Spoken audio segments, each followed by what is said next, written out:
I'm Lily Houtman. I am on the board and on the DEI committee. Silas Hill and I put together this speaker series with the help of the other members of the DEI committee. The DEI committee, a lot of the NACIS committees are open to all members, but in particular, the DEI committee, it's really easy to join as a member. In our NACIS Slack, find me if you're not part of the NACIS Slack and I will add you in.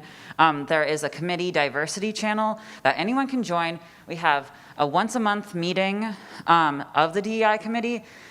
This year it's been Tuesdays, 9 p.m. Eastern, 8 p.m. Western, what's that called, Pacific? But we kind of vote on it every new cycle just to make sure that it works for the people who are actively coming. So it's a really easy and fun committee to get involved with. So if anyone is interested, especially in thinking about our speaker series for next year. So we have an awesome budget to bring in speakers, especially a lot of people who have never attended NACIS before. And so if you would like to help us think about our speaker series for next year, we would love to have you join the DEI committee. And it's not like a harsh commitment. You don't have to come to every single meeting. It's just show up when you can. So I will introduce myself a little bit and Megan, and then I will have the speakers give a little bit of an intro of themselves just in case anyone in the room did not come to the morning session. But I am Lily Houtman. I'm a PhD candidate at Penn State. And I am very interested in queer, trans, feminist cartography. So I'm very excited to be with this panel. Megan, do you want to introduce yourself? I could introduce you, but... I'll keep it short. I'm Megan Kelly. I'm here to hang out with these cool people. And so, yeah, Lily invited me to help moderate. And so I have some questions, but we largely want to pull from the audience as well. And I'm at Syracuse. Okay, so I'm going to pass it on to each of our three speakers to introduce themselves. Nat, could you take some pictures of us as we're, just casually, as we're speaking and stuff? Yeah. Thank you. Thanks for checking. Yeah, I watched a lot of Top Model, and I know how to smize. Hey, I'm Lauren Hudson. I'm at the City University of New York School of Labor and Urban Studies. I'm a geographer, and my work is on solidarity economy organizing in New York City. Hi, everyone. My name is Nohely Guzman. I'm a fifth-year PhD student in the geography department at UCLA, and I work specifically on indigenous feminist geographies. And I'm Laura Egan Krauser, I she, her pronouns, and I work at the University of Louisville as the GIS research coordinator. That's nested in the Department of Geographic and Environmental Sciences. All of that's a mouthful to say that I help folks from students to researchers across disciplines make maps and access spatial data. So we're going to start with some questions that Megan and Silas and I put together, and then after we get the conversation flowing with some of these questions, we will also open it to audience questions. If you don't want to ask your question out loud, feel free to post it in the Combs Chamber Slack channel. So I'll pass it to Megan for the first question. What, are you monitoring Slack? Yes, I will monitor Slack. Okay, perfect, awesome. Okay, so I like to do batch questions, and you can pick and choose in each batch what you are drawn to or thinking about. So one question that Silas, Lily, and I came up with was, scroll up. Very simply, what does feminist geography, feminist cartographies mean to you? Another way of thinking about it is, who are you excited about reading right now, and who influences your work? Who inspires you, past, present, future? How are you thinking about feminist geography, feminist cartographies, in your own, discipline, frame of thinking? And that is a huge question, so you can start easy. Who are you reading? I'm going to start with Lauren. We'll pass it in a different order for some of the different questions. I was about to be like, my brain is so smooth. Who am I reading is a lot. No, I promise I read. I was like, I did all my reading, and now I don't have to anymore. I read. But I was thinking of the first part, which is, what is critical feminist? I always default to geography, and this is what I was going to get to, which is in my discipline, even the GIS and cartographic element of it is not very niche, but it's very, very specialized.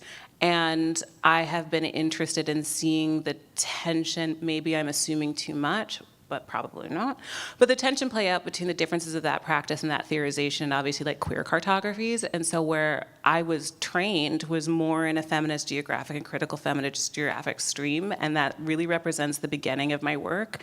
The reading for difference, what's missing, the embedded and embodied geography stuff, and then I moved out of that and really became attracted to queer cartography, queer GIS, and even just like queer critical geography.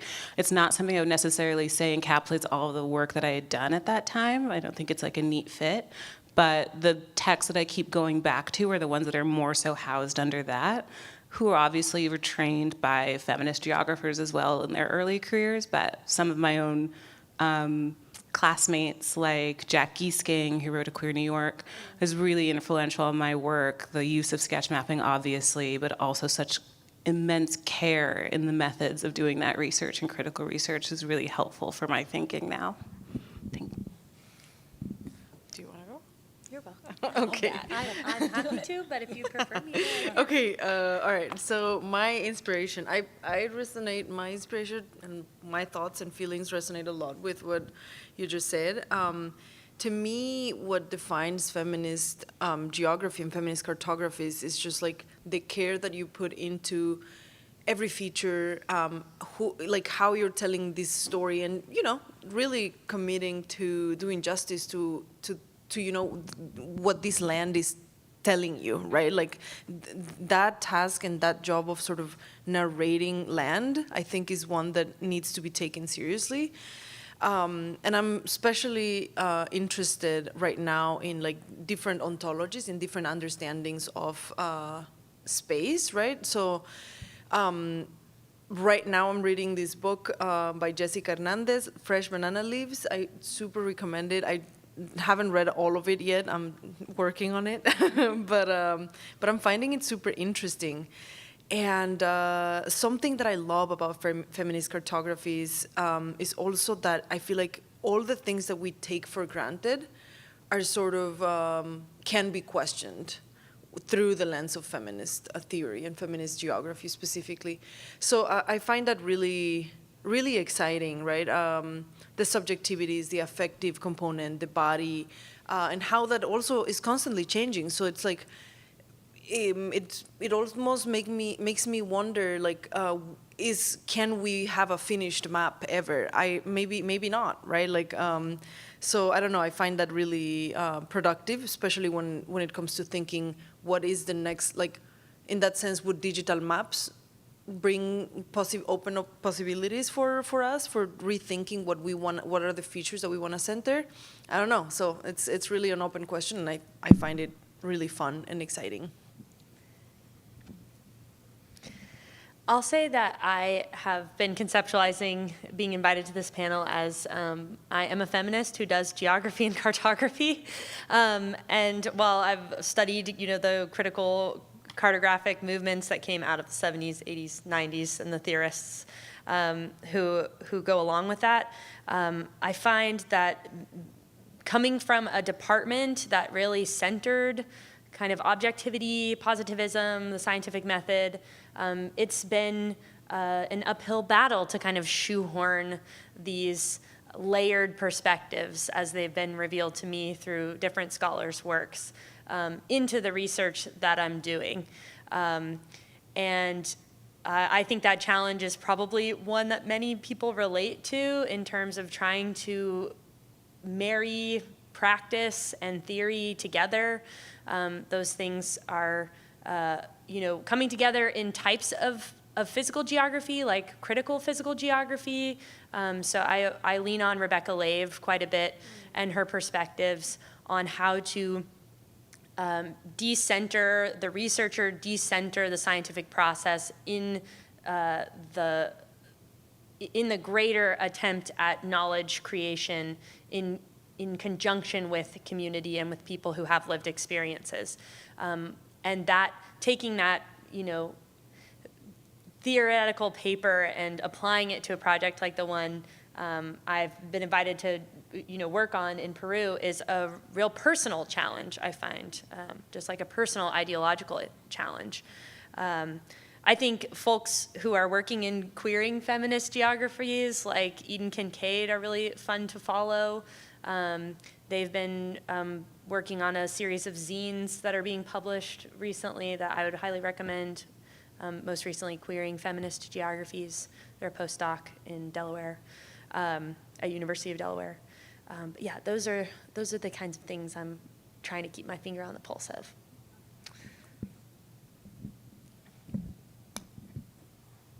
Great answers, thank you.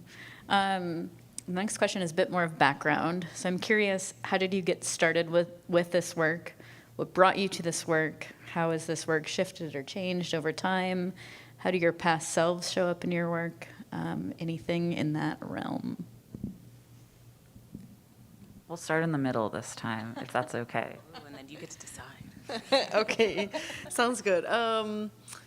What brought me to feminist geography? It's a long story, but basically my past, I did psychology, communal psychology for undergrad, actually. And I think this idea of like the body and, feelings and health also were always, entangled for me. But I think it was when I started working in the Amazon that I was like, oh, wait a minute. Like, this is not, I think before the Amazon, before working with the communities I work with today, I thought of this, I was aware of these, interconnections, but I think when I started working in the Amazon, it was extremely tangible. And that's when, like, the embodying space really comes to, like, you can, it's very tangible, it's really real. I actually didn't think I was gonna go to grad school at all, frankly. That's where your position wasn't even planned. It was not. I never thought I was gonna actually even like apply for a master's or anything. Really, not at all in my plans.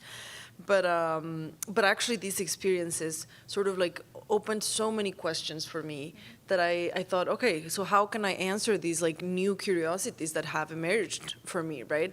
And that's how I got a master's degree in Latin American studies, because frankly, I did not know what geography was. And then within Latin American studies, I took a few classes in geography, and it was really eye-opening for me.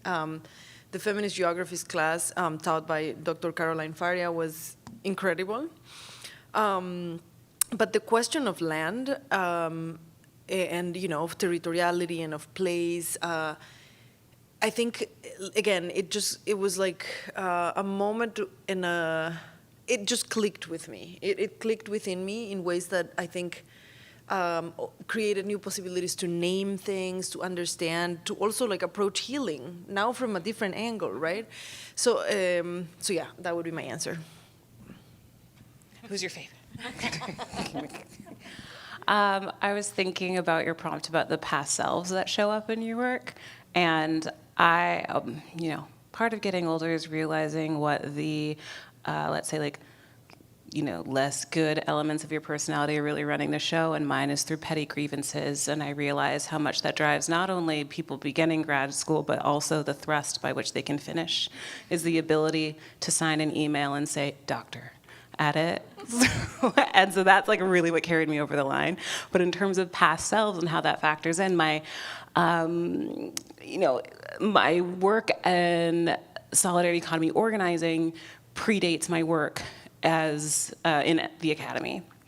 And at the time, I gestured to it a little bit in my talk, but at the time, this would have been around 2013, where we're seeing a lot of municipal interest in alternatives because they're gesturing towards an acknowledgement of a post-Occupy landscape, saying like, we're here, we're listening, and here's millions of dollars to this thing that's actually very underdeveloped and that you cannot manage properly. So what I and my comrades were seeing was this kind of gap that was happening in the horizon, being like, that's going to be a problem. Like, there's going to be all this attention and function to this thing, but we haven't built up the skills between ourselves to deal with it and to articulate our own demands. And now 10 years after, we are seeing the fallout, for better or worse, of that moment in time. And it's just very funny that the same conversations are circling back about a progressive era for our city and a new mayor and all of that. So my past selves that are showing up are ones that are like annoyed, petty, because I believe that this movement can work really, really well, and we have so many good case studies of places where it works really, really well that are outside of North America. And that's really, truly the origins of the organizing work. So that also helped me structure the way that I wanted to do my research, where in addition to the formal committee you were supposed to have, I had a shadow committee of organizers also review my work and say, like, does this make sense? Is this a thing? Am I out of pocket? Do you want to say more? All of that, from everything from how you structure the IRB and those power relationships there, ran through this other committee. And so that's something that when I think of my past selves or my other selves, or the other responsibilities you have to the other people that are touching your work, is something that I am particularly proud of, even though it was driven out of pettiness, grievance, settling scores. Okay. Very inspirational.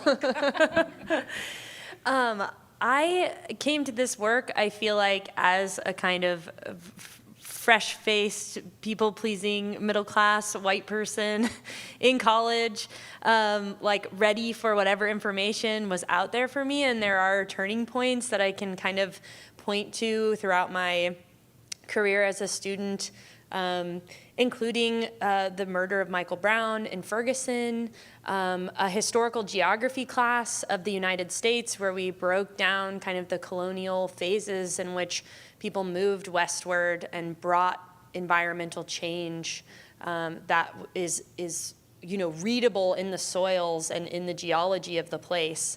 I came in as a chaotic art major, moved to history major, eventually found geography through this class, and have always been kind of driven by this want of marrying the scalar understandings of things, that there must be a possibility to honor and hone our understandings at the person level, as well as create some kind of collective knowledge that allows us to operate collectively with each other in whatever progress or movement or change we want to see, so that like scales it up to the systems level.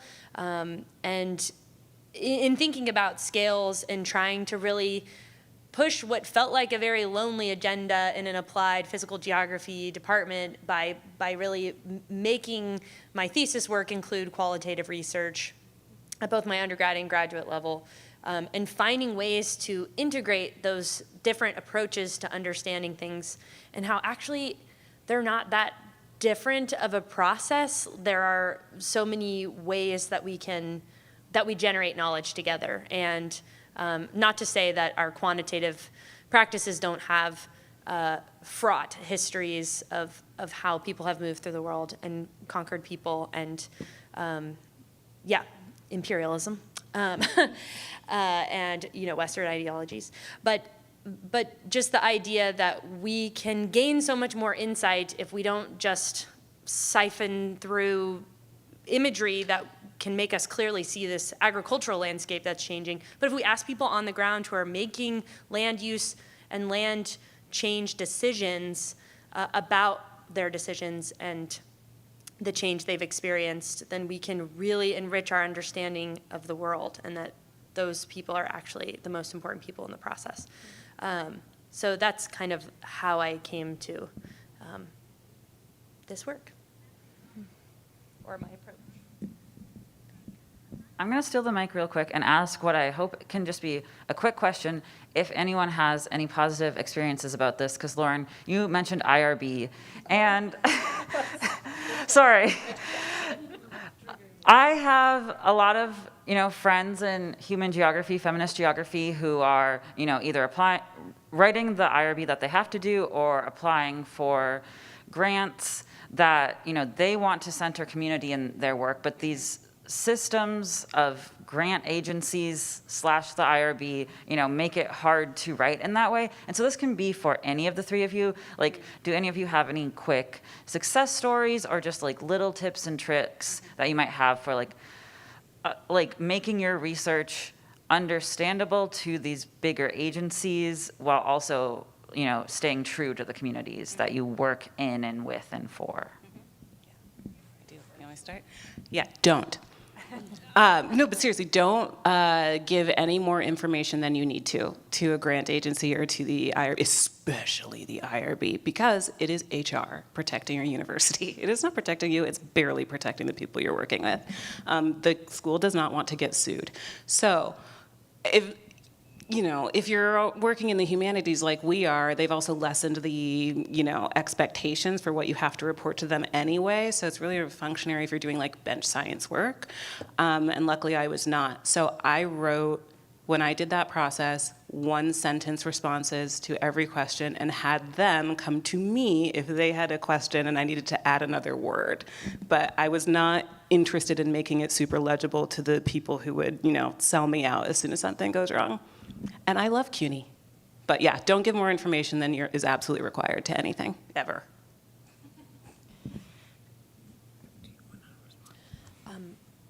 The only insight that I have is that it's really hard to work in these systems, and that I find myself kind of at this junction often where there are parts of myself, my former self, that have to be put away or changed or altered to work within the system that I'm in. And I know that that's an experience that a lot of women, a lot of queer scholars, a lot of people in general who are anti-capitalist experience. And so I appreciate the advice, Lauren. Yeah, all I could say is that, I think IRB is a requirement, and that's how I personally treat it. Like, I don't think it's in any way informing or shaping my ethical commitments. So I think my only emphasis would be, yeah, it's a requirement. Just fill the form, submit it. Of course, obviously, you also should take it seriously, but I don't think the question should stop there. And IRB, I don't think should be the guide or in any way a metric for how ethical your engagement is. And so yeah, that's the only thing I'd like to add. Yeah. Okay, thank you, everyone. No, that was a hot button. I love that. The other thing I think of is just, what are our own community practices in our research? And I'm thinking, especially working with young people in general, questions of consent over time, shifts and changes as well. And so I think having our own, kind of gut checks with the communities we're in is great.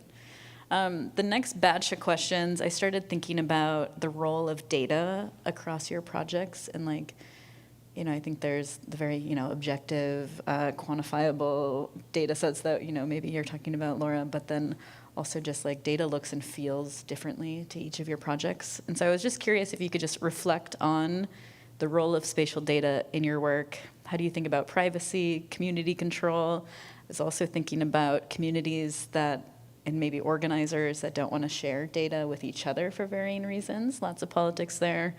And so any tensions, limits in your approach to data, but also opportunities and surprises with your data. Anything data related would be lovely.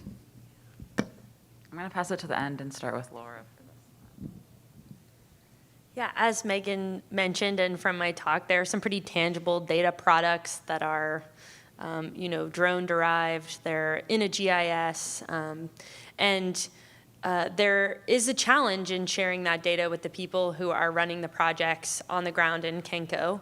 As mentioned by my new friend Tim, transferring data in a digital internet way with folks who live embodied on the ground lives and don't really find relevance in the same kind of perspective of their entire community in some digitized setting is a challenge. One of the products that we leave every year is a paper map, and it was really cool to be starting my involvement with the project and seeing the paper map that was left last year and all of the notes and scribbles and drawings on that map that were accumulated over the course of the year between when the University of Louisville was there the year prior. And so I think that it's an excellent question. I think that the data is very essential in demonstrating the story of the communities priorities, and thus is leveraged by their partnership organizations to bring in capital from international spaces that supports the work that they're doing. And I think that that role is also one that we're probably familiar with. How do you communicate the work that you're doing across these systems that hold different values, or work with an expectation that there is something of a particular value that needs to be demonstrated? There's not been anything scholarly done with the data that we have generated yet, in terms of like publication or making that data publicly available. But I can see the project continuing to evolve depending on the priorities of the community and the storytelling that they're hoping to continue sharing the work that they're doing. Okay. To me, these questions are actually really, I really like the question, and especially because it brings to the fore the long history of colonialism, right? I think community members have, in my case, where I work, there is like a very sharp and present understanding with a lot of clarity. No questions, like no hesitations. Colonialism, geography has been a tool of colonialism and imperialism, right? And literally just have served the you know, like the plundering of, and literally the dispossession, and frankly also, I mean, we're seeing it now in the Middle East, in Palestine, and it's, I think it's clear, right? So really, all I want to say is that in the kind of work that I do, very much centered around, like, you know, like fabulations for the future, feelings, affect, you know, bodies. That kind of data is not as like, you know, sensitive, I would say. And so I think, and in addition to that, the fact that I've worked with community members for like literally a decade did open up like many possibilities for me to conduct the kind of work that I now center in my dissertation and in my, just as a scholar. But I should say that other forms of data, I feel like not even, I wouldn't have necessarily access to like, if I were to ask about like strategic resources. Now that with the mining boom, for instance, in South America, it's just so, it just, you know, it opens questions, and community members often don't feel like they have control over these images that are being produced about their lives and about their lands also. And that they don't know where they're gonna end up, right? Like the questions of like satellite images are really, it's like an ever-present thing in the territory.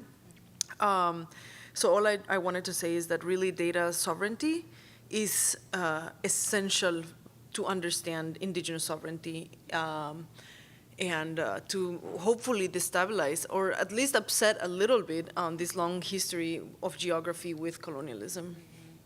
Or as a colonial tool. Yeah. Thank you. I thought of this in like a few different scales. We love scale, geography, right? What is like the top of the line stuff with the data? So all of my data is anonymized. I'm working with a group that's very niche, that the likelihood of having the same shared language and framework for something is small, and smaller than the amount of people that are doing the same shared work. So maybe a cooperative landscape is really broad, but the people that are using it within a solidarity economy framework is actually very specific. So because of that, all of my data is anonymized, and I transcribed all of our interviews. They looked them over. They could make corrections, omissions, whatever they wanted, and that would be the thing that I used, and that was the agreement that we struck. So it kind of reflects the earlier discussion that we just had. You can make any kind of agreement that you want with the people you're working with that the IRB doesn't have to know about at all. Like, you're in relationship to people. So like, act like a person, act like that, right? So that was step one. The thing that is unexpected that has shown up for me that I did not think about was the fact that because everything is anonymized, because these people, my comrades, are talking about one another, I am the only person in our community that knows what everyone else said. So how I show up as an organizer is very funny. I know the certain kinds of tensions that are happening. I play nice to other people, and that's where, like, obviously politically there's disconnect, whatever. But in terms of like having knowledge that the other person doesn't have that is about a third thing that is a space we share, I didn't think enough about how to navigate that. It hasn't caused harm, but it is a thing that I have to think about my relationship now. And then because of that, I've learned as an instructor, when I'm either teaching GIS or I'm teaching research methods or I'm teaching whatever, I've asked my students, what is the evil version of your research? What is the disgusting, capitalist, extractive version of your research question? And I'm like, you have to reverse engineer the things you're asking. What would some like weird politician who came across your like white paper do with this? And what are the things that you can put into it that there's no way to engage with your work unless you're engaging with the radical edges of it? Abolitionist geographers are really good at this, right? There is no way that the state can look at abolitionist geography and be like, I love that. Like, they literally created a form that says, this is a reformist reform, this is a non-reformist reform. They created an entire system so that like everything else, like this, like the state doesn't want that, right? So I've had to think about with my work, because it was writing in reaction to some municipalist strategies that I didn't agree with that were already really very weird. And there are still parts of it and parts of my organizing work with other people that have been used by the city. And that's why I was getting back to like the petty stuff. It's like we had to write this better and sharper and stronger so that New York couldn't use that as part of their policy agenda, even if we, elect a guy we like who has a great smile and great strategies, right? I still don't want it to be attractive to him. Wow, I'm really on one with it. I'm not like against mob justice. It's just a thing. I'm against capitalism. Okay, bye. To briefly interrupt the flow of this conversation, which is awesome, if you have a map in the map gallery, they would love for you to have it out by 3. They will not be throwing it away at 3. You still have a little bit of time, but if you want a quick pop out and grab it, or you can grab it like immediately after this session. Now more fun convo. Oh, I think you had a map in the map gallery. Yeah. Do either of you 3 have maps in the map gallery? Okay. We're okay? Okay. Speaking of maps and maps galleries, I think what I was struck with all of your presentations was the form of the map looking very different for very different contexts and like realities. And so the question pool is, whether we're mapping bodies, lands, data, there's always a question of representation. Who is represented, who is extracted, who is made visible or invisible. Could you tell us more about your map forms, strengths, limitations, opportunities? Are there other media or mediums that you want to play with and dabble with? How do you approach mapping ethically when people are involved, especially when they're represented on the map? Anything about map form, I'm sure this audience will love. Who wants to start this time? I can. Yeah. Ooh, jump in. Thank you. I think as a cartographic society, we're all kind of aware that mapping is at some level an abstraction of some kind of information from its source to be shown in 2 dimensions in some kind of gridded space, or some kind of space that is separate from them. Even body mapping is an outside activity that results in some kind of tangible abstraction of information from some other source. And I think that there's a risk anytime we're mapping of removing essential perspectives from that information when we're placing it in 2 dimensions. I mean, even going back to like how we project our complex 3-dimensional world onto 2 dimensions via different projections. So I think a lot about that. I think addressing it, especially in this project in Peru, is a challenge. A lot of the collective mapping that occurred prior to my involvement, I would love to have started with a blank sheet of paper and not an aerial image of Kenko as a way to tease out different parts about the ways people move through space or conceptualize space in Kenko, and from there have built or supported the building of different priorities for water fixation on the landscape. So that's definitely a limitation of the project, is working with very quantitative people who are starting with these kind of already created maps that have assumptions inherently in them based on how things are organized, from how they are perceived from a satellite image. So that's definitely a challenge. But I'm constantly working as an instructor to drive home the idea that we are always leaving some part of the story out when we're placing it in 2 dimensions for people to see and read, and that cartography is actually a very subjective process, right? We slice up and dice up our data. We use different colors, different fonts, and ways to emulate feelings and understandings, and that is a power that we wield as people who are making these products or translating this data. Yeah. Do you want to go? Sure. Thank you. So one of the choices that I made, which was like, ooh, a little hot button choice, is that I did not start with a blank sheet of paper. I did start with an empty base map of New York City. And I had made that decision because again, at the time, there were a lot of map projects that were produced about the same thing, both academically, in certain kind of policy spaces, and then in organizing spaces. And it was not very good. It wasn't clean. It wasn't really done in a way that you could make comparisons very easily. And so my perspective at the time was, if these things are going to continue to be reproduced about the stuff that we are doing and we don't get money from it, we don't get our work supported through it, it just operates to add a citation to these other people we've never heard of, whatever, then I'm going to make something in a way where it can sit alongside those things but is driven from us. So I was really trying to ride this line because I wasn't fundamentally invested in objectivity. This is not an objective, geography of the solidarity economy at all.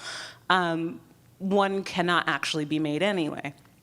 So I did want to make it legible enough where there could be some comparisons, where I could futz with it in whatever kind of little GIS technical terms that I wanted to, and have that sit alongside and be just as canon as the other things. And I felt if I got more abstract than that, it was far afield from what my research questions were, because I wasn't necessarily, I was concerned with how geography and organizing decisions play with one another. And so there is a certain level of distance there. It's not necessarily super experiential, even though it is also, right? So that was my choice. And then I found, as I was kind of running these kind of experiments before doing my research with a blank map, how people struggled with it, struggled with placing themselves, asking me where things were, and then I'd have to be like, oh, am I supposed to tell you where things are? And so that was a thing that I never really got I didn't get a settled feeling about. Sometimes they asked where a landmark was, I'd be like, it's in the middle. And I was struggling with how pure should this mapping process be? And so sometimes the base map changed and I would add parks so that people at least could orient themselves around parks and draw stuff like that. So those are some choices I made. I hope they're correct. Well, I'll pass it to you in a second. Sorry, but I have a really quick question for you, because you said an empty base map or a blank base map, and I'm kind of curious what that means to you, because my cartographer brain is no base map is empty. But this is not a critique question. I'm just curious. I want to know what it means to you. Well, okay, guys, listen. As I said, I'm a geographer. I don't know your things. All right, it was an outline of New York City. That's right. Google Maps could be Sure, you're right. Assuming you're not using. I'm not using Google Maps. I went to bitesofthebigapple.nyc.gov, which is our GIS repository, bites with a Y, and I downloaded New York City base map, and then I printed it out, and it was blank, and it was just the boroughs. Awesome. Not I'm treating this like a trial. Okay. Well, I really like what you just said about, how much do we actually, how committed are we to objectivity? And I feel like one of the things that I like the most about body mapping, but just mapping in general, is precisely sort of letting it, I don't know, I like to turn it into a very open exercise. And I know there's maybe yeah, oftentimes I'm sacrificing, like coordinates and like specific points and like specific location. But I actually think that mapping is more about relationality, and it like serves the purpose of like understanding the relationship between different places and people with places and animals with those places and with the, So I don't know. I mean, I guess my question is like, I always wonder this, and I'm like, does it matter if people don't know that the entrance or that the, I don't know, like X thing is here and not a little bit more to the left? And I don't think so. In fact, a lot of the lessons I've learned with community members have shown me that like sometimes they would be seeing the river on a map and they would be like, wait, no, I don't recognize this place. But then we could be like 12 hours like on a canoe and they're gonna know exactly when it's gonna turn slightly, like a very like minimal turn to the right. Right? And so I think it's like it challenges the ways we understand and relate to space. And so like so yeah, the question, does it matter? What purpose does it serve? Right? And who am I mapping for? And I also just wanted to say that, a song can be a map too. We have a lot of examples from like pre-Hispanic times of ways of mapping little places like I don't know, like a ritual, like the space of ritual spaces in precisely Cusco, for instance. We know that stars are maps, right?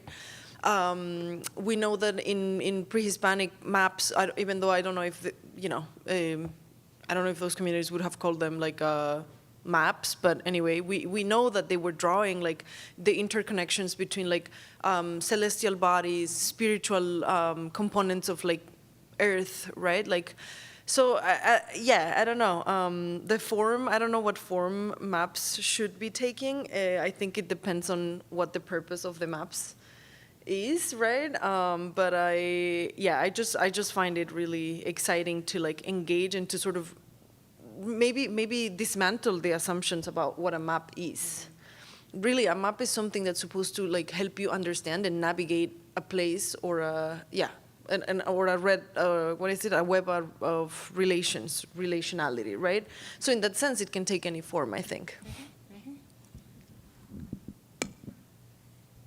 One of my favorite stories is I was teaching a class and we did all this scaffolding of like critical feminist mapping. We went to a lab and I said, make a feminist map, and no one did anything for 2 hours because I think it's just like you add the computer, you add all these things. How much do you give? How much do you not? Like, how do you open that up? And so definitely learned my lesson very quickly, and we'll continue to learn from you all. We're on the home stretch, so this is like last bigger question, and then there's a fun question at the end. Community and collaboration. I'm thinking about like mapping process.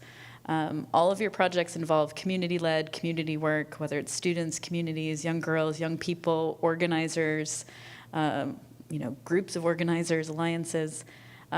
Just in general, what does community and collaboration mean to you? What have you learned from these practices, whether it's for teaching, research, for unlearning your own worlds? How do you make community that doesn't become a feel-good stand-in for unpaid labor and self-sacrifice? Thinking about mutual aid and supporting reciprocity in these projects. And then positionality within collaborations, and I think we've talked about that of like shifting and changing, but positionality within collaborations and anything all of the above. But mostly on process, community, collaboration. Does anyone immediately have a thought that they want to? I was just making eye contact. I'm pointed at you, so you're going first. Oh, okay. I think it helps. This is not going to be earth-shattering. If you're already in relationship, right, and that this practice, whatever you're developing or whatever I was developing in terms of my research, was built off of an existing relationship and sense of responsibility and reciprocity to a community I was already part of. So I didn't approach it from I wasn't like super in the nexus of all of the work, but I also wasn't super outside, but I could explain how, and people understood, right? are you sick of work being done about us in this particular way? Do you want to help on doing it in this other way? Sure, there could have been a way where I went full par and did full participatory action and it was driven by everyone that was involved, right? But I also understood like the literal material and temporal limitations of people's time and how they're like, listen, Lauren, we already know you. We work with you. We're in relationship together.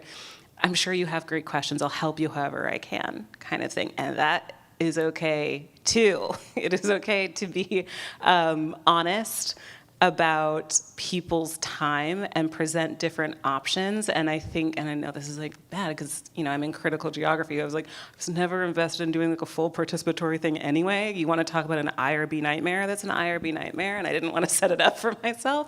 But I wanted to build something better for the people that I organize with and in relationship to. So it does not mean that you have to be super granularly embedded with every single element of every single thing. And if you are not from that place, you absolutely never do research about it. But you do have to have home training and work with, again, act like you're in relationship to the thing that you're, act like you have equity and investment in the thing that you are doing, and then have your processes build and be responsive to that existing relationship. Like, act like someone will hold you accountable to it, because they will.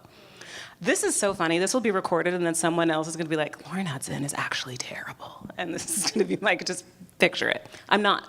Anyway.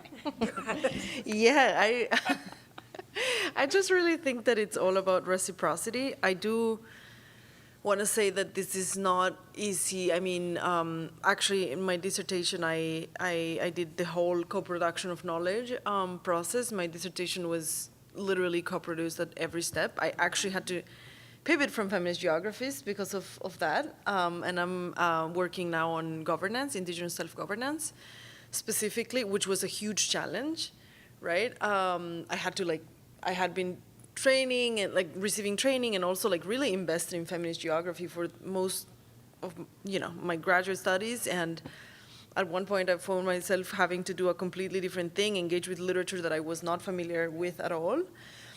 And what I have to say about that is that it is definitely it was a journey, and I'm not gonna lie. In the beginning, I was really sad that I had to that I had to go into this new direction.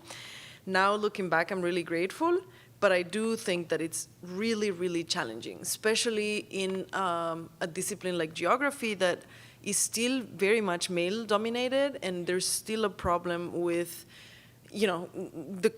Western coloniality and Western ideologies still dominate the discipline and are shaping it constantly, especially for students, people of color, who are trying to trace and create new pathways within geography. It is particularly challenging. I mean, I don't know how many departments would value and would understand the huge undertake that it was to co-design an entire dissertation in terms of time, in terms of the additional labor that it required. And I don't know if it's valuable to everyone's eyes. So what I would say is collaboration, I think, is super important, but I do also think that it's urgent to sort of demystify a few aspects of it and also not romanticize it, because it is extremely contentious. Mm-hmm. It's not always beautiful, oh, let me help you. A lot of times is a lot of contention, a lot of it is a process that's very much traversed by power structures, and I think everyone knows that. And so once you're confronted with that task, many other questions open up, and your positionality is also changing, right? Because it's when you're collaborating, that means that you're actually relating to the other person on equal footing, mm-hmm. which means that the other person will also question your decisions, which means that you have to be accountable and you have to be ready to actually respond to those demands, to those questionings, to those to own your mistakes.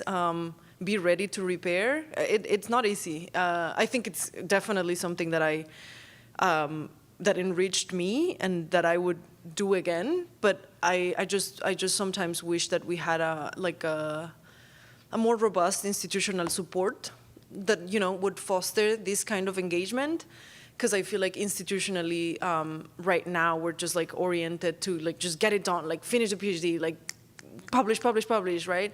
And it's like, no, these long-term processes are simmering, the temporality of them is completely different. And so collaboration is great, but it's like I said, really challenging. I do recommend it, but it's like something that you need to take seriously. And that reciprocity takes many, many forms also over time. So, yeah. I appreciate you speaking to the lack of institutional support. I think that we were kind of touching on that with the IRB, like finding ways to work a system that is designed with violence and like find ways to put our work first, to put participants or communities or constituents first in that work is a huge challenge. And I feel like as the Center for GIS at the University of Louisville, we're often responsive to collaborators. We are seen as a resource from outside and tapped to engage communities rather than designing or choosing areas to research ourselves. We're seen as applied collaborators. And for instance, a Black student union at one of the local high schools wanted to explore why where they went to school and where they lived was different based on, the local grocery store that several of them had jobs at. They were like, why does this grocery store look different than my grocery store? And they came to us as, the higher ed institution and the, keepers of map technology to kind of codify some of their maps and take them to policymakers and say, hey, there's institutional disparity here in our city, and we see it on the ground based on where we go to school. And thinking about how many times I was asked to justify the time spent at that high school working with mapping technology or inviting those students onto campus. There's a lot of support from certain realms of the university that are all about community engagement, but there's a lot of my time was divided in so many different ways based on these, systemic kind of expectations around where effort and access is prioritized. And so I think that you all speaking on those themes really hit home for me as someone who has a staff person with a job description that doesn't necessarily include working with, high schoolers who are interested in making their experience known in a map. Community engagement is one kind of nebulous realm of my job that, is again serving the university's image and perspectives, which, and there are ways I think the University of Louisville does amazing things for our city, and that it means that there's not always an opportunity for the time and energy that you want to invest in those collaborations to be available to you based on other institutional expectations. So.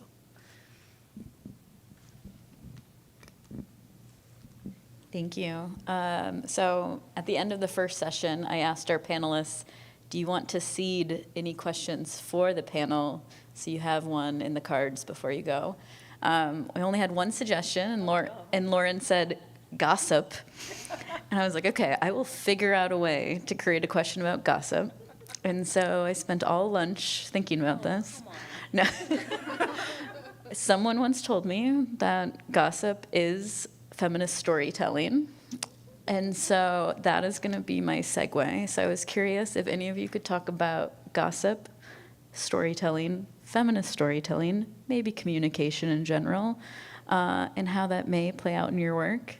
And if you want to pass on that question, I just want to know, what else did you want to share with us that you couldn't in 15 minutes in your presentations? Is there, a juicy nugget that is just like in the next slides for the next presentation? So storytelling, communication, gossip, or what else would you share with us?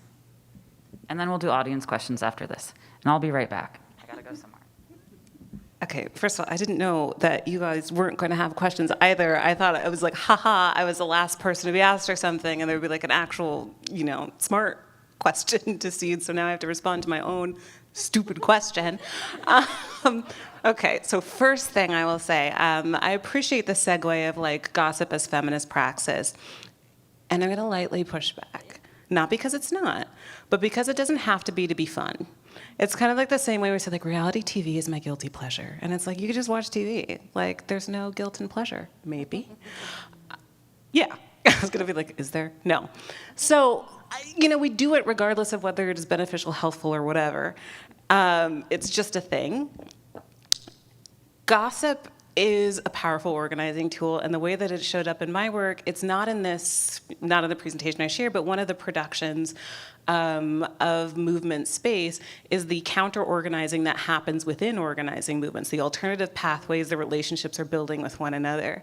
Around 2015, a group of us created a kind of support network within solidarity economy organizing called Everyday Solidarity for Everyday Sexism, where we just talked about the dudes we had to work with all the time that held all this money and were saying dumb shit.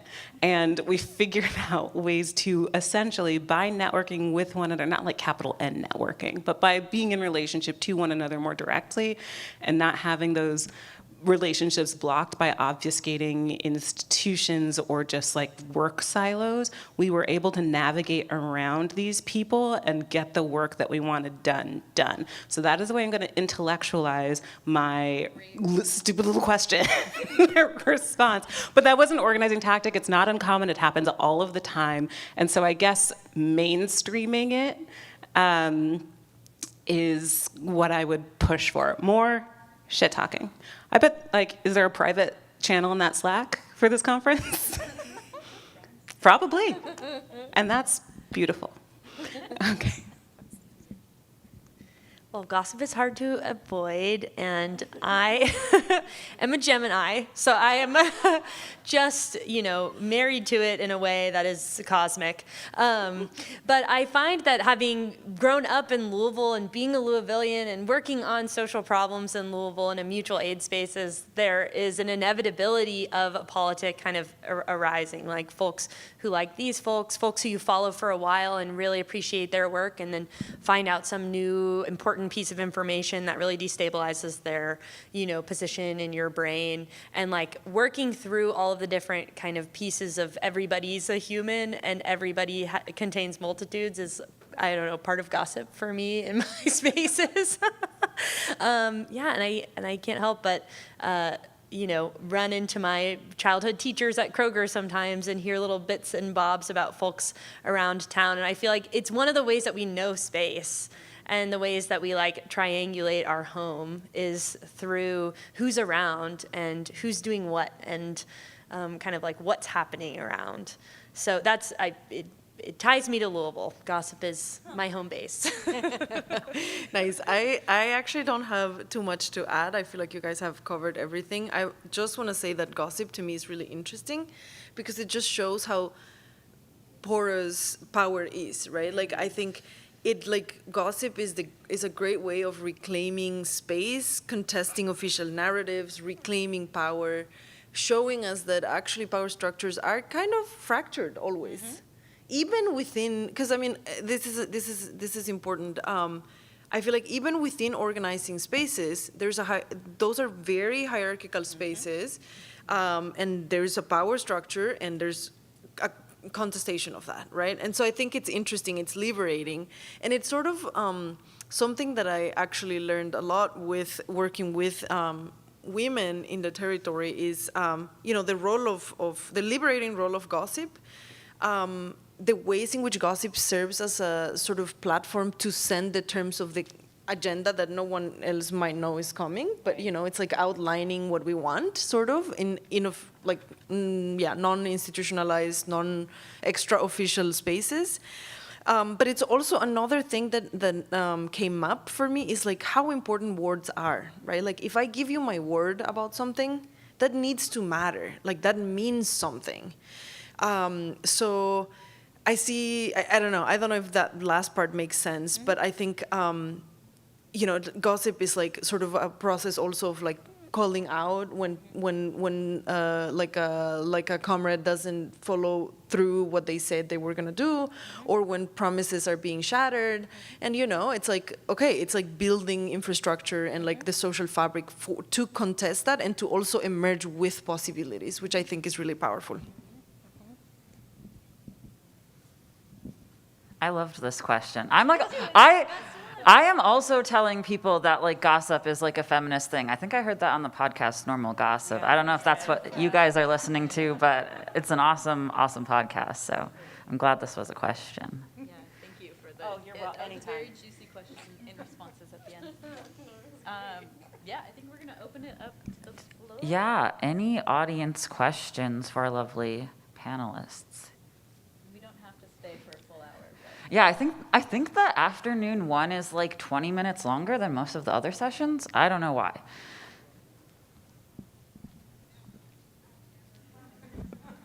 So thank you for an engaging conversation. I'm going to follow up on that question. I want to ask you guys if you use social media in your work and how it might get used. And if the answer is no, if you have a why not, I would also love to hear the why not. No, I have nothing to say. You have nothing to say. I have nothing to say. I do not use social media in my work, and I do not have social media. Everyone, please clap. I'm such, a moral person. I do not want to be found. I do not want someone to pull some embarrassing whatever 20 years from now or even 4 years from now when I'm up for tenure. I want less, we should know less about each other.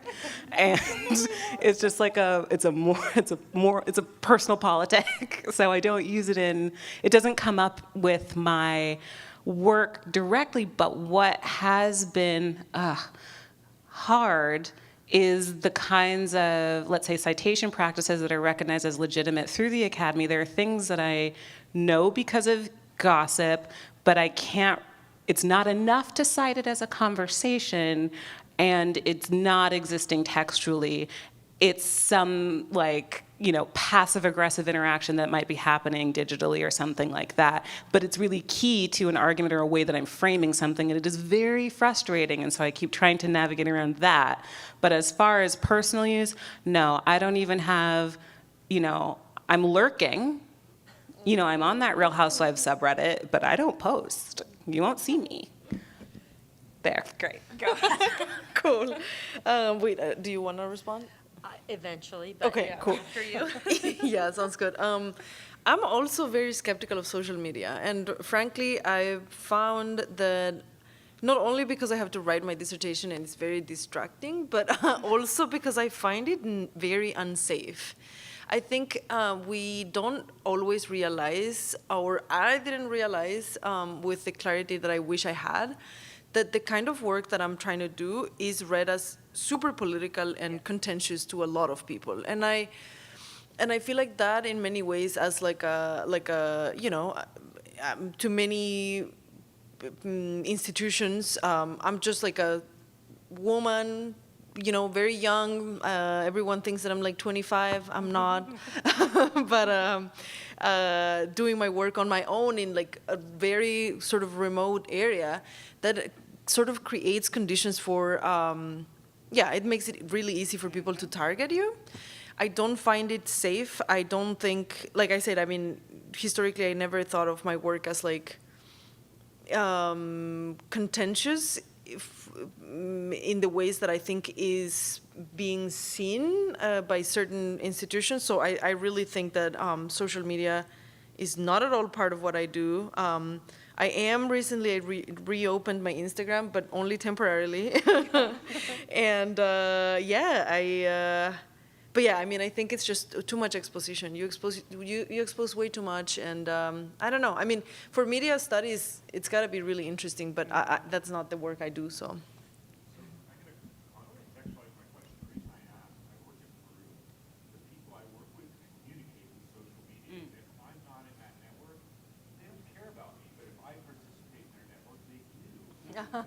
I see. Yeah, I found social media to be kind of essential in the COVID lockdown era and all of the protests in Louisville around Breonna Taylor's murder. There was a network of folks who were building communication materials about how to stay safe in protesting spaces, information about how to contribute, information about how to link up with a pro bono lawyer. And that was the first time I had engaged with social media in some kind of like major political way outside of sharing my own perspectives on my personal accounts. And so in being part of that network and working to move information in that way, I saw its value for getting information to all kinds of people, but that was also a risk. And there are a lot of, we've moved to encrypted, messaging platforms, and there's a lot more kind of care that goes into the types of communications that are sent out. And it's really difficult in an era of like such a volume of social media, in virtue signaling, in trying to keep up with the latest things that are happening all the time in our world that are just horrible, that people want answers from people around them about. It's a hard thing to navigate, I think, from a personal perspective. From my work perspective, we gave up on Facebook a long time ago. My supervisor was like, we need to stop chasing the young people where they're going. We're not going to make TikToks about the Center for GIS, and that's okay. But I find that it is people's communication tools, and so there is value, I think, in that network creation, and people finding each other, and younger generations finding like-minded people in all corners of the internet. But, as a young queer person in a Catholic school growing up in Louisville, Kentucky, I connected with people on Tumblr for the first time via social media. So that's also part of it. I think, it's a double-edged sword in that way. R.I.P. Tumblr. Yeah. I love this question, especially for Lauren, because when Silas and I were putting together this awesome list of speakers, he was like, let's do Lauren. And then I was like, I can't find any information about her online. How am I going to know who she is? I'm sure she's cool. I trust you, but I want to read more. So you've done a really good job of not being online. Do we have other audience questions? Is there one over here too? Okay, I'll come to you after. Okay, I'll go here first. Hi, thank you for that panel. That was, it was amazing. It was really informative. So I think this is really interesting because I'm from a gender studies department, and I work, a part of my work is cartography or geography. And so it's really fascinating to hear, I wouldn't say an opposite perspective, but I will, just for the sake of narrative, that you've been trained as geographers and then you employ a feminist methodology, or it is really central to your work. I've lately been thinking about what it means to frame your project in a feminist way, and have y'all, in your work, come across this sort of barrier of what it means to work within a certain discipline and then be expected to work in a disciplinary way, even though your projects might be interdisciplinary? I'm not sure if that makes sense, but, and also, Nohely, I spoke to you after your panel. I feel like there's some similarities in our work. I've been thinking about what you said about anything can be a map, which I think is really interesting because from a gender studies perspective, a map, we focus a lot on the historicity of all bodies. And so I think of a map is another type of body that indexes meaning in the same way that the body of a woman does. And so I'm thinking of if you also think of the historical nature of bodies in your work. Thank you. Great question. I love seeing everyone's notes as I'm wandering around the room. People are taking so many notes. I'm gonna start. Oh, I'm not sure I'm the person to start. Well, just lean in. Okay. Yeah. So in the history of geography, there are all of these kinds of tensions about being taken seriously in the academy. My fellow panelists have mentioned the kind of colonial histories of mapping and how they were the exacting tools of genocide, imperialism, and that beyond the generation of of folks who are building maps for those purposes. There are folks who want to be taken seriously as a positive science, want to be taken seriously as a unique or particular science. And that tension is back and forth throughout geography's history, really until the 70s and 80s, when all kinds of critical perspectives and lenses are being brought to bear on the discipline. And there are folks who I think have integrated critical geographies and feminist geographies such that they're not necessarily just filtering geography through a feminist lens. They're approaching geography, they're integrating. Feminist geography is like a new thing. It's not just geography with a feminist lens. It is its own kind of unique mesh of these ideologies through history. So as a feminist who practices cartography and geography in hopes to continue growing into my own feminist geography practices, that's my understanding of how critical geographies work within the discipline. And I'll let the other panelists kind of take it from there. Mo. No, sure, yeah. I No. see you writing, so I didn't want to start with you. Okay. So do you want to go? You can keep writing out your thoughts. Cool. Laura, that was fantastic. I was like, oh no, I don't want to have to do the entire scope and the evolution of critical geography. It's hard, but that was really, thank you for doing that.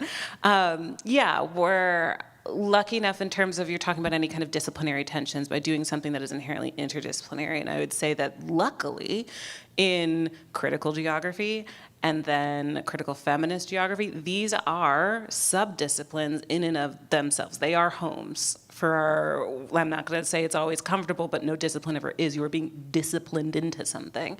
But I guess my point is I'm very lucky to be doing the work at the time in the evolution of the discipline that I'm doing it. I'd rather be doing it now than fighting in those streets with David Harvey in the 70s. It'd be hard. So I don't feel constrained where I would say things are unexpected, and this is kind of some inside baseball, is the difference between where you are trained, the discipline you're trained in, how your own work evolves, and maybe it evolves out of that training. That's fine, beautiful, lovely. But then where you're hired. And you might be working in a discipline that you were not trained in, and that impacts how your colleagues interact with you, and it impacts how your work is valued. So we might have done all this long, painstaking work to not only make ourselves legit within our own departments of which we were trained because of our particular methods, but then you got to do it all over again with this new academic home that you find wherever you end up if you continue in that track, and that is it can range from a funny quirk to outright hostility. So I would say it's actually more there than it is in within feminist or critical feminist geography. Every other human geographer with their salt knows what it is, and either knows that they don't do it or that they do, but they know it exists. So you don't have to do the proof work that had to be done for decades in 2025. You all should know. Okay. Yeah, I mean, I don't have a ton more to say. I feel like they've covered everything, but I guess I would say that to your question, what is a body, right? I guess that's where we should start, and really thinking what is a body is such a massive question, but it also sort of reminds us that our bodies are just very porous. Really, where does my body end and where does the room start? So to speak, right? We exist in continuity, and that's what makes embodying possible in many ways, right? So I think that's all I would say to answer to your question. Very brief, concise. I appreciate Lauren kind of teasing out the where you're trained versus how you're trained versus where you're hired, because I cite this to my students that geography is what I deem as inherently interdisciplinary, because there are folks who work on the department who are looking at microscopic structures of rock formations at the San Andreas Fault at depth. And there are people who are studying the Klamath River, and the peoples who have lived up and down the Klamath River for hundreds of years doing archival work. So both of those people are united in the geography department and do very different things with very different methods. And so part of that history of the discipline involves this kind of borrowing of methods from all different disciplines at different times to be taken seriously in the academy. But I see maps as both a method and a discipline. There are ways to apply maps in all kinds of disciplines. I think anyone can use a map. I think every school in the university could have someone making maps about something to enrich a topic. But there's also, a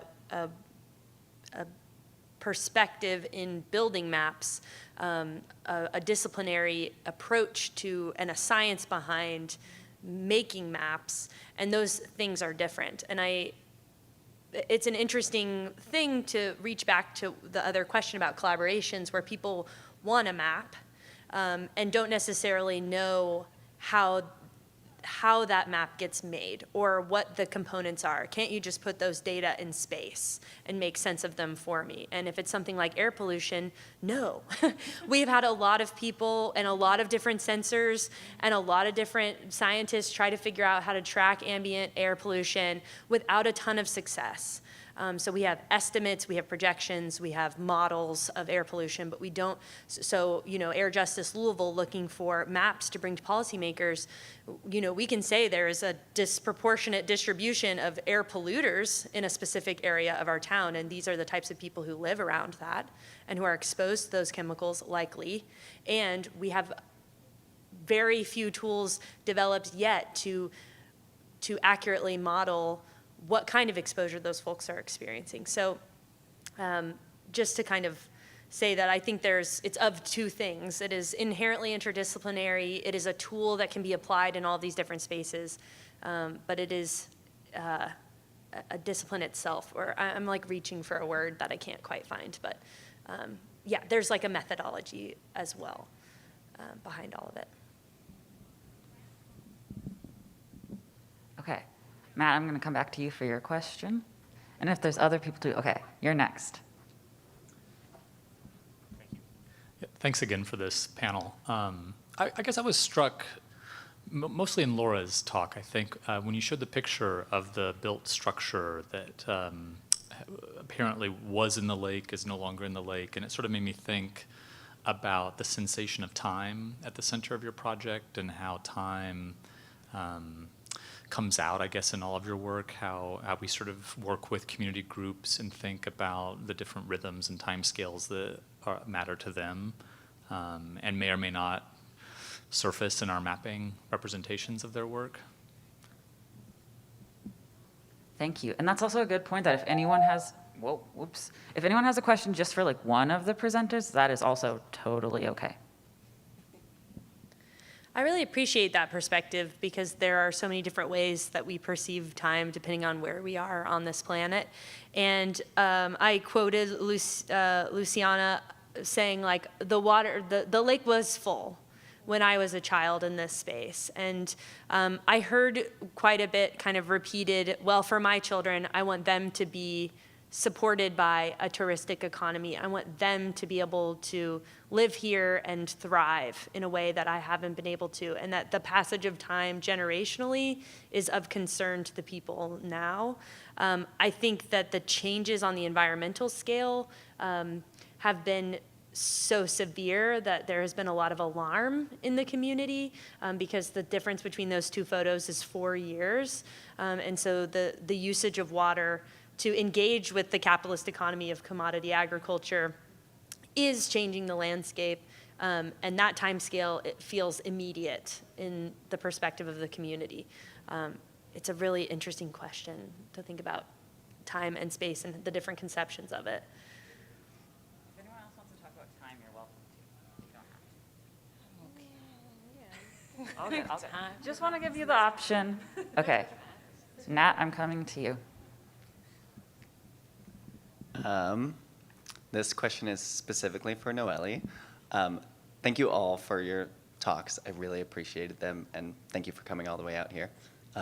You didn't have to come very far, but thank you for spending the day with us. I have 2 questions, but we'll see if I can get to both of them. Nohely, for your research, and if this was already covered, I apologize. the prompts that you gave the girls, would you talk a little bit about what specifically you asked them and maybe what specifically you omitted from prompting them, maybe not trying to push them in any particular direction, but, or if you didn't say anything at all? It sounds like you did prompt them, so I'm curious what the details were of that.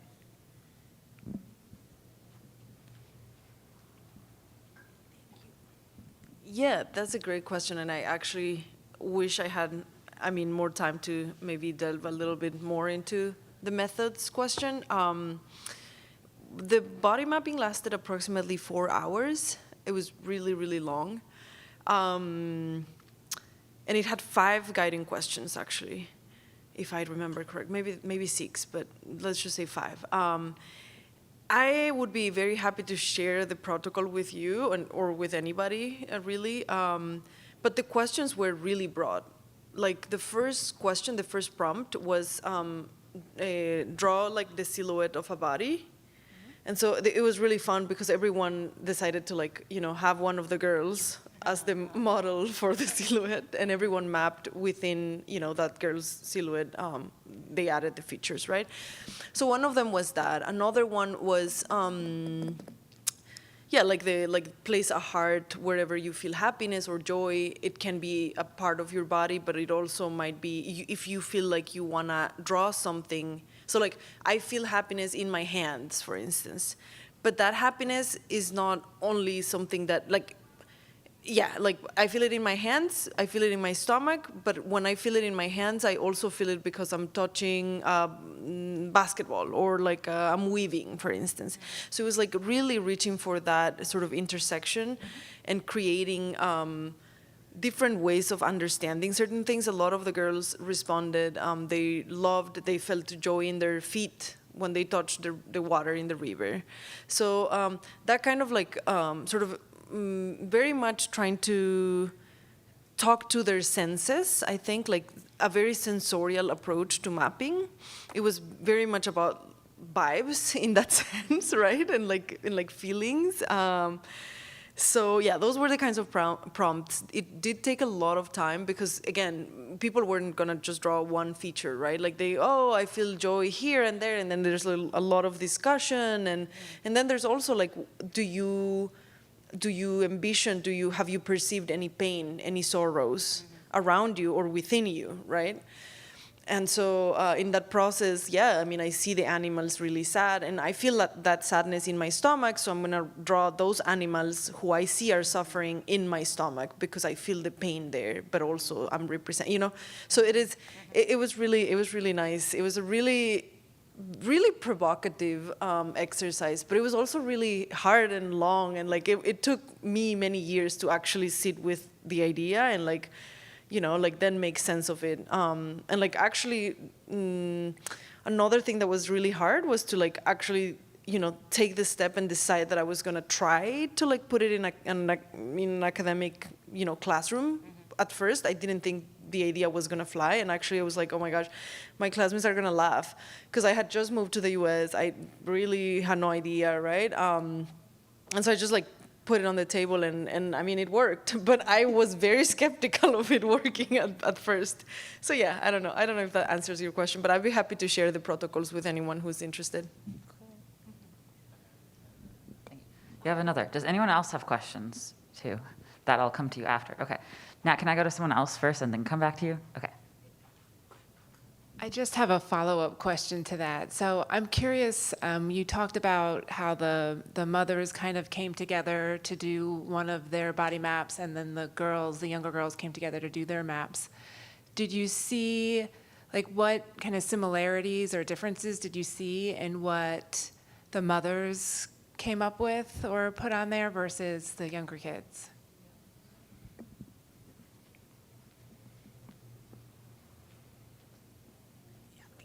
Yeah, I think that's a really interesting question. I feel like moms, a lot of the features that moms centered were around exhaustion. like feeling like they're constantly working. Like I remember pretty much everyone said like drew a house in their foreheads, shoulders, like knees, hands, because they were really exhausted from like the domestic labor they had to, do all the time basically.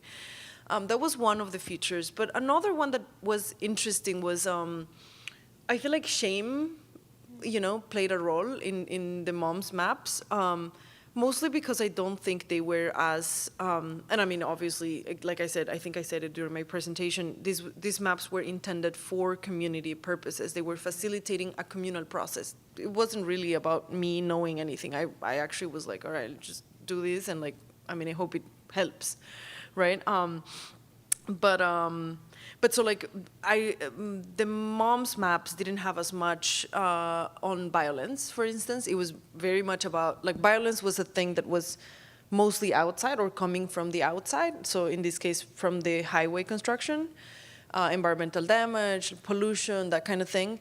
Whereas the girls were really open about, feeling like violence was not something that was coming from the outside only.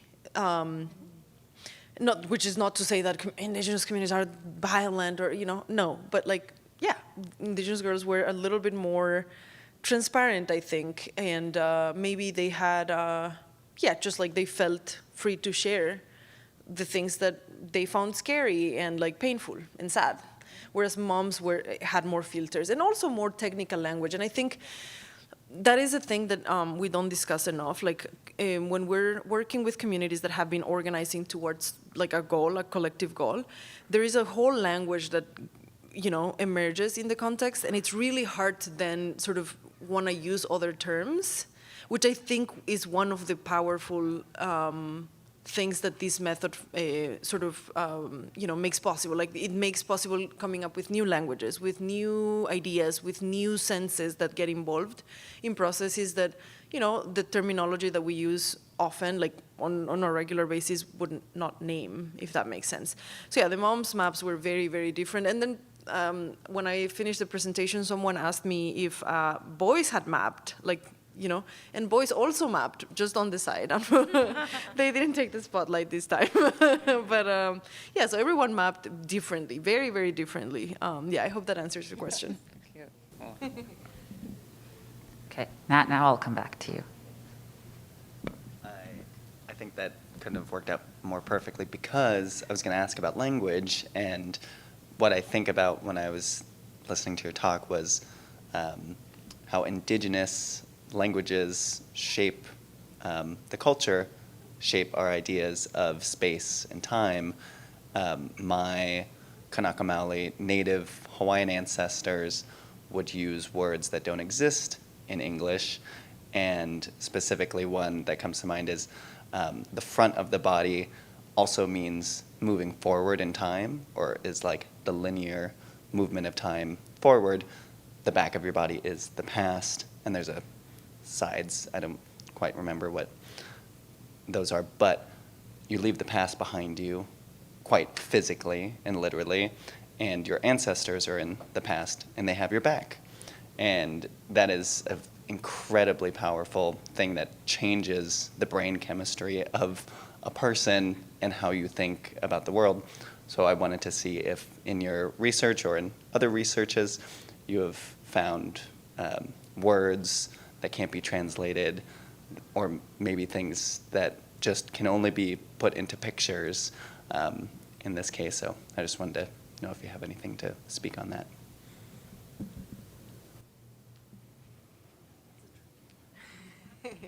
Yeah, I mean, that is a very tricky question, but it's a really interesting one. Because I feel like, I'm very lucky that I speak a language. I speak the most common language in the territory where I work, which is Mojeño Trinitario. So I understand it. I'm not like the best speaker. I mean, my pronunciation can be really embarrassing, but I understand it very well, and I also can speak it. So I think I was very lucky to have this sort of perspective that allowed me to see and to like understand the process of meaning making while mapping from various perspectives. but right now, I don't think I have a word that would come to mind. But the one thing that I would say is that this is something that I'm actually writing something about it. At one point during the body mapping, one of the women emphasized the fact that body and land are almost the same word in Mojeño Trinitario, with the only exception, like the first letter is different. So, and we were discussing whether or not that was a coincidence, right? And I think there's something there that I'm still kind of processing and like sitting with, also trying to make sense of it collectively. But I don't know. I mean, I thought I'd share at least that preliminary thing. Thank you. Okay, looking at the time, we have time for, I think, one more quick question before we close up. So does anyone have a quick, easy question? Yeah, okay. Last question. Thank you so much. So thank you all for coming to talk to us. This is really fun and so interesting to hear. But I had another follow-up on your project as well. And I was curious, you didn't intend for this to be like a long-term kind of project. And so I'm wondering, how did you go back and like recall and retrieve things from your own memory or from the workshop process when you didn't really have any formalized thing in place to necessarily do that, and like still be true to like what they meant, or like how long did you spend with them where they were like narrating their projects and things like that?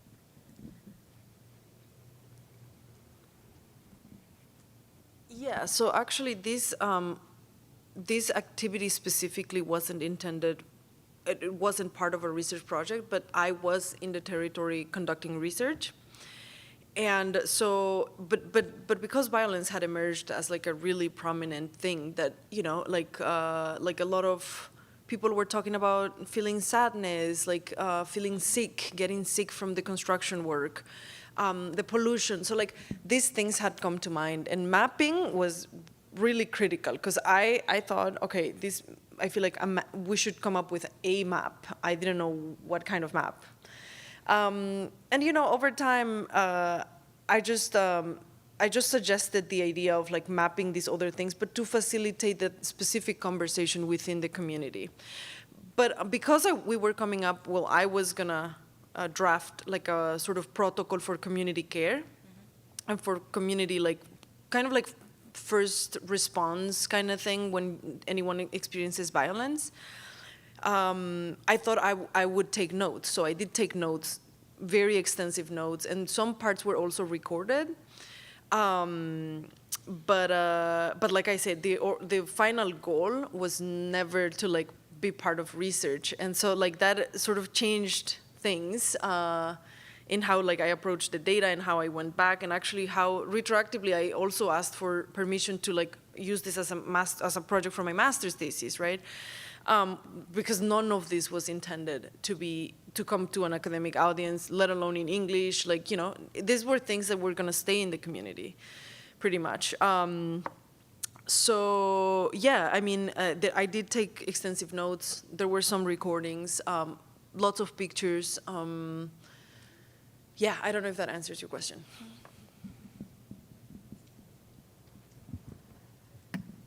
Awesome. Well, I think that is all the time we have for this panel. So thank you all very much for being here, especially on a Friday afternoon. I think this is the first time we've done the DEI sessions on a Friday. So this is really awesome turnout for a Friday afternoon after a long conference. Thank you to Megan for helping me moderate. Thank you to Silas for helping me recruit and get all these people, and to the whole DEI committee, and especially a big thank you to our 3 amazing speakers.